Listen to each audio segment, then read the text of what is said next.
outside in the industry, and I'm one of them. So, continue doing what you're doing, your advocacy, and we love you. Thank you for being an ate to me. Kahit na bago pa lang ako, ramdam ko na you're such an ate to me. So, Pamilya ni Kuya, thank you. happy birthday, Ate. At dahil dyan, eto na, mag-work na si Gab. Okay. Ito na, tara na silipin natin ang unang umaga ng mga housemates sa bahay ni Kuya. Narito ang kwento. Sa unang umaga ng mga housemates,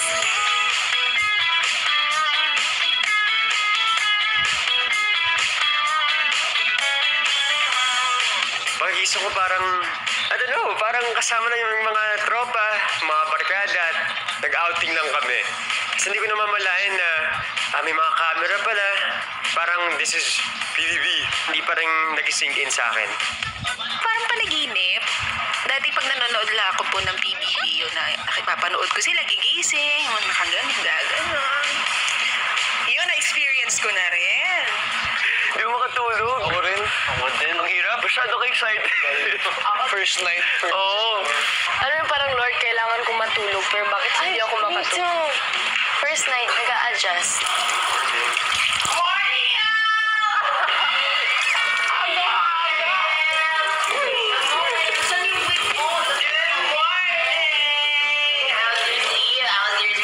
Walang tulog, guys. Wala talaga. Agad na rin kinuha ng mga housemates ang kanilang daily supplies. Parang marami. Siguro YouTuber. Si Ivana, pinangunahan ng paghahanda ng breakfast sa tulong ng ibang girls. Pero slice mo na. Oo. So, sibuyas at bawang. Okay, ganito na na. Sorry. Okay to. Scramble. Ang ibang housemates naman, pagdidilig at paglilinis sa labas ang inatupag. Maya-maya pa, nagbigay na ng hudyat para sa shower call si Kuya kung saan ang bawat housemate ay meron lamang 5 minuto para maligo. We did the showers and everything, and we realized that we really needed to fix our shower schedule. Dahil sa limitadong oras, gumawa ng sariling diskarte si Ivana. Na maliligo na sa labas si Ate Ivana. Seryoso ka?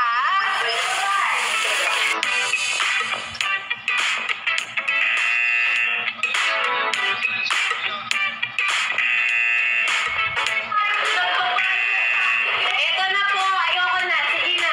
Kuya, sorry na yun sa pagligo ko talaga kanina kasi kuya hindi ko kaya 5 minutes, ayoko naman ma-apektuhan sila sa akin. Nag-try naman po ako sa bahay mag-practice. Ipapaliwanag ko lang po. Nag-try po ako sa bahay mag-practice ng 5 minutes, hindi po talaga kaya. Kaya po, sorry po sa garden. Hindi na po maulit. Nauwi naman sa usapang love language ang mga housemates. Oh, love language. Physical tsaka quality time. Neck and neck. Ako din, physical and quality. Kasi even if like, you're doing 2 separate things, as long as you're together, okay na yun. Ego. Easy. Yeah. Words of affirmation. Physical touch and quality time. Kaya, Sa akin, Bisaya. Ay, hala, Pacific. Siguro ano ba, Brett?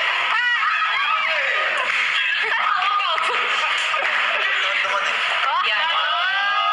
Bakit mo pinili? Kung pwede namang lahat, di ba? Diba? That's what I'm saying! Oh my God. Ikaw, atik lang. Okay. Atik lang. Ako, service and quality service.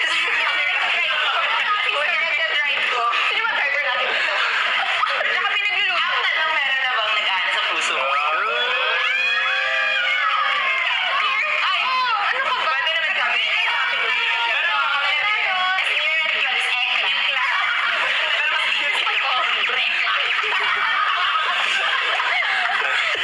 matapos ang masayang usapan, ang tambalang brekla mukhang lumevel up agad. Galing ka mag-massage. Ayan na talaga yung nilalayag ko na. Bigyan kita ng rekla. Brekla shippers! Ayan na yun. Ito na yun. Ayuda, brekla. Kasi selos na ako sa ekla. Ikaw pa talaga. Bantot. Dali, masahin ni Bert. Imamanage ko to. Ang house house guest at host na si Mavi tila hindi pa rin makapaniwala na siya ay maninirahan na sa bahay kasama ang housemates. Hindi akong paniwala na nasa loob ako ng bahay ni Kuya. Parang, As in. until now, pati yung pagtulog, yung parang, shucks! Napanood ako ngayon. Grabe. It's the same thing. Yun yung inisip ko kagabi. Kaya tayo, guys. Si Kuya, minabuting mas kilalanin pa si Mavi. Baka sabihin na maligo ka naman. Ligo naman, boy. Ay po, Kuya. Gusto naman ang tulong mo. Siguro dahil first night pa lang, medyo nahihirapan. Daming iniisip, pero okay naman. Magkwentuhan nga tayo, Mavi. Okay po, Kuya. Paano ka nga ba naging artista? Bago po ako naging artista, nag-focus muna ako sa tennis. Kasi yun po yung talagang ginusto ko po. Mula sa isang tennis player, paano ka napunta sa pagiging artista? Ikaw ba yung nagdesisyon nito? Yes po, Kuya. Siguro pagiging athlete, kahit nag-compete na po ako para sa Philippine team, nag-compete na po ako sa abroad, malalaman mo rin talaga eh. Hindi naman sa nag-give up po ako, Kuya. Doon ako sa realistic. So, nung napansin ko na parang hindi malayo marating ko sa tennis, nag-stop na ako ng maaga.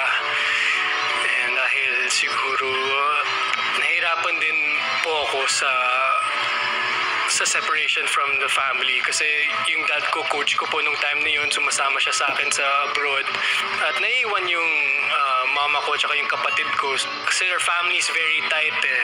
Close yung family po namin. It was a big decision from my end. Hindi ko sinasabi na nag-quit po ako dahil sa kanila. It was my own decision kasi hindi nagiging win-win yung situation. Gusto ko yung panalo ko, yung wins ko, panalo din yung pamilya ko po, Kuya. No regrets po, Kuya. Gusto ko ay ikaw ang maging isang tulay sa tapag-alam ng mga kwento ng iyong mga housemates tungkol sa kung bakit sila naging artista. Makalipas ang ilang oras ang housemates tila na sorpresa sa loob. May ano? Ako? Basta ba po? Wow! May name ba? Ano kaya yan? Ay, may... Ano to? Talent show? Talent show. Fiction. Charades, pwede. What could this be? Talent show. May red backdrop pa eh, oh. Hanggang sa muling pinatawag ni Kuya ang house guest na si Mavi para ibigay ang isang task letter na may kinalaman sa pagbabahagi ng housemates. Ang magbabasa po nito is yung pinaka-matanda sa atin na housemates. Ang ate natin. Ikaw na to. Ate Kla. Ate Kla. Alright. Thank you so much. Thank you. With an average score. Okay. Housemates.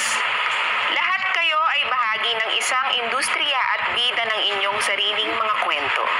Kung makita ninyo ang inyong poster na nakapaskil sa entablado, ito ang inyong hudyat upang magbahagi. Nais kong marinig ang kwento kung bakit at paano kayo naging artista.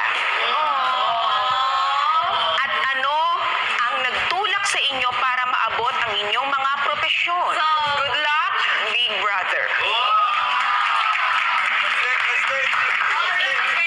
Okay, housemates, all of you are part of this industry.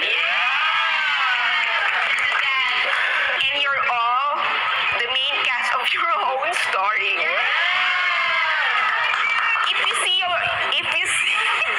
Let's try for more. Click here. If you see your poster posted here, it's time for you to talk and advise and perform with all your heart as much as possible. Get nyo ba? Okay. Okay na yun. Thank you, Ate Kla.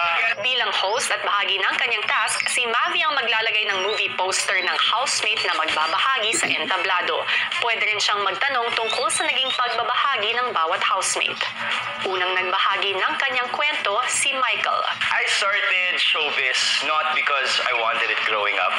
Actually, nagsimula lang to kasi si Papa, fun fact, nag-audition siya for PBB Season 2. And from then, he couldn't continue his dreams of auditioning because my lolo, his father, was sick at the time. So he chose to prioritize, of course, our lolo.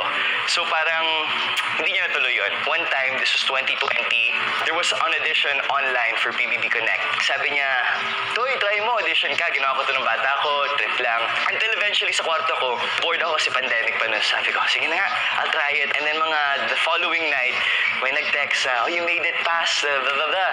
So I made progress, and then hindi natuloy. There was another audition, and sabi ko, okay, I'll audition ulit. This was for PBB Teens. Hindi na naman natutuloy kasi I met Sparkle at the time. I was chosen to be a part of Sparkada. That was my group. And then, for a long period of time, I had to wait. Wala projects, and that's when I was struggling. And that's when reality hit me that I'm independent na. I moved to the Philippines at 18. I grew up in a family, fortunately, that we were fortunate enough to have food on the table. Lagi kami kakain together. And siguro dito sa Pilipinas, did ko na-experience na mag-isa. So I would go home to myself eating. And then, I couldn't share stories with anybody. And I couldn't tell anything about my day. And I wasn't used to that. Ang hirap din sa akin kasi it wasn't like, I'm from here, I was based here. No way. Lumipat ako dito from scratch. And wala akong friends. It's something, I really wished I had. Because when I had Sparkada, I always see stuff like that as a family. Yung swerte yan, may ganyan. Kasi there's times na I really wanted this dream but as laking sacrifice was my family and my life in Canada. But sabi ko, one day this will be all worth it. Luckily, I was able to prove to the network naman that I deserve the show, and they gave me a break with one of my biggest shows, and I was so grateful for that. But when the balita, yung news na merong PBB this season, I really said yes to it because it was my biggest prayer when I started. Full circle moment for me because finally